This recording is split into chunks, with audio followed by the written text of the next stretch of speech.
प्रेमा win ज्ञान नको देवा, अभिमान नित्य नवा तया माझी. भक्तीशिवाय आणि प्रेमाशिवाय माझ्या जीवनामध्ये ज्ञान देऊ नको. भक्ती करत असताना काय करूदा, तर मला माझ्या जीवनामध्ये भगवंताचं दर्शन घडू दे, माझ्या हाताने भजन होऊ दे रात्रंदिवस. महाराज देवाचं दर्शन घ्यावं. देवाचं दर्शन कशा प्रकारे घ्यावं? आपण दरवर्षी पंढरपूरला जातो. तुम्ही जातात ना पंढरपूरला?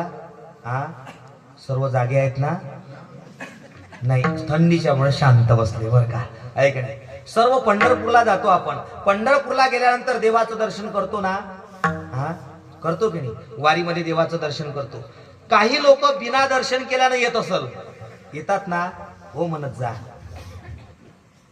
आम्ही जातच नाही म्हणा महाराज, काय हो बर का, काही हरकत नाही बर का.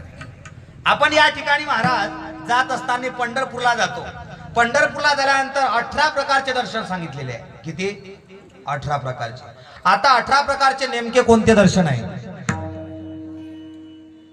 पंढरपूरला गेल्यानंतर सगळ्यात प्रथम पहिलं दर्शन घ्यावं देवाचं.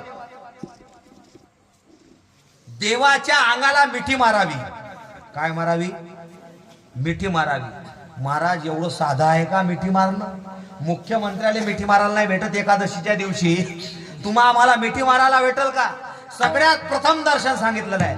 भगवंताच्या अंगाला मिठी मारणे हे सगळ्यात उत्तम दर्शन आहे बरं का. सगळ्या दर्शनाचं फल सारखंच आहे. 18 प्रकारचे दर्शन सांगतो तुम्हाला, त्याचं सर्व फल एकसारखं आहे. महाराज त्याच्यापेक्षा सोपं असेल तर सांगा बरं. जाऊ द्या, मिठी मारणं जमत नाही ना, भगवंताच्या चरणाचं दर्शन घ्या, हे जमल का? हा,